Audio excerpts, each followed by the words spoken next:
Good morning to all students, class first year and class inter, RS Inter College Kanpur. Yesterday I taught you the figures of speech and I told you that figures of speech are like the ornaments of the language. And any person, when he wears ornaments as jewelry, looks more beautiful. In the same way, if in language figures of speech are used, language becomes dignified, graceful and more popular among the readers. And I also explained the three figures of speech, and that's were simile figure of speech, metaphor figure of speech and hyperbole figure of speech. And I also got these figures of speech written by you as I instructed you to do. I hope that you would have done it. Today I am explaining you the remaining four figure of speech. They are: number one, personification. In personification figure of speech,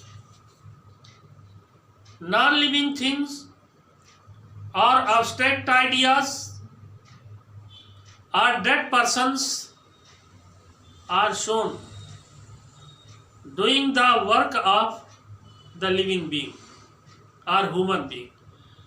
Means the abstract person, absent person, abstract idea, dead persons are shown doing the work of a human being or a man. As we will say, for example, the trees teach us the lesson of self-sacrifice, because the trees do not eat their fruits themselves, they give us. So their life is for self-sacrifice. In the same way, the man should also be the living being of self-sacrifice. Second example has been given: death lays its icy hands on all. Death, it is abstract idea. Death lays its icy. So death works like a man. It keeps its cold hand on all, means it kills everybody. Nobody is left. In this way, we find that abstract idea or non-living thing are doing the work of a man. That's why it is called personification. Second is apostrophe. In this figure of speech, apostrophe, the dead persons, abstract ideas are addressed as they listen to me. It is direct address to the non-living things, to the dead and to the abstract ideas. We address them as they can listen us. As, "O Captain, my Captain." "O Captain, my Captain" is a poetry in which Abraham Lincoln, the dead, when he was shot dead by the terrorist, the poet went there and seeing him, he addresses, "O Captain, my Captain." He addresses in this way as he can listen to him. Though he is dead, he cannot listen anymore. Whoever may cry him, whoever may address him, whoever may request him or order him. But that person cannot reply. But here it has been shown as he is listening to the poet. That's why poet is addressing him, "O Captain, my Captain." Next is, let not ambition mock their useful toil. Ambition is an abstract idea. The poet suggests the abstract idea, addresses the abstract idea that it should not laugh at the poor life of the poor people, of the poor farmers. So this line has been extracted, taken from the poem An Elegy written in a country churchyard. It has been composed by Thomas Gray. It is a very sorrowful poem. It is very serious poem. It is an elegy or sorrowful song. In this poem, though the poet wants to suggest the rich persons that they should not laugh at the poor people because they are unfortunate. The God did not favor and could not progress as God favored the rich people. So they have progressed so much, but they should not laugh at the life of the poor farmers. Here he says, and in place of human being, he has addressed to ambition. Ambition means great desire. The people who have great desire, who have the extraordinary desires to be performed. That's why the poet is addressing to ambition, which is abstract now, abstract idea. It has been addressed by the poet. That's why it is called apostrophe, figure of speech. Next is oxymoron. In the oxymoron, figure of speech, the two opposite ideas or the two opposite words are used as good and bad, high and low, rich and poor, dead and alive. These words are used in the sentences as I believe in black and white. Black and white means in written way.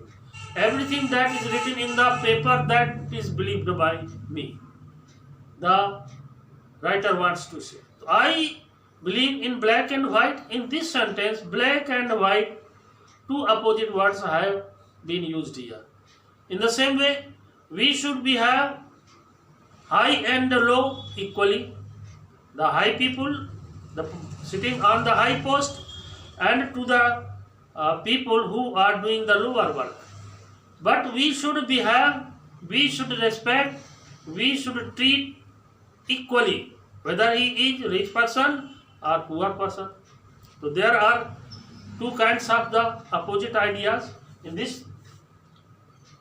The rich and poor are the patriot, means all kinds of people, whether they may be rich people, whether they may be poor people, but all love their country, so they are patriot. So rich and poor, two opposite ideas have been used here. I believe in black and white. I have already explained it.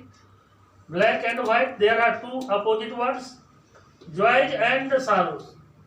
Joys and sorrows are filled in human life. Means human life is full of joys and sorrows. Joys and sorrow come one after another as day comes after night. In the same way, the joys and sorrows come in the life of every human being. So joys and sorrows, these two words are opposite. That's why it is called oxymoron, figure of speech. Next is onomatopoeia. In this figure of speech, the sound suggests the meaning. Means the animal whose sound we hear, though we do not see that kind of animal, but we can understand whose sound this is coming from the distance. As dogs bark, when your dogs bark, we do not see barking dog, but we understand that some dog is barking from distance. In the same way, cats mew. Mew is the sound of a cat. When your cat cries or speaks, we come to know that there is somewhere cat which is speaking, which is crying. In this way, her sound can be realized that there should be cat. Next is the snake's hiss. Snakes, when your snakes hiss makes sound, hissing sound, we can make an idea that there must be a snake. The birds chirp or twitter by chirping sound. Listening the chirping sounds of the birds from distance, we can understand that the birds are chirping there.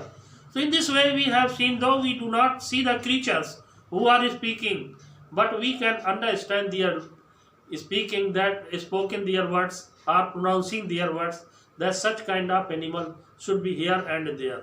So it is called the onomatopoeia. That's all. Homework you have to do figures of speech to learn and write. You have to do yourself, and in the fair copy you have to write down at once in the fair copy in grammar portion. Yesterday 3 figures of speech were written and today remnant. The 4 figures of speeches you have to write down. Complete it just now. Thank you very much.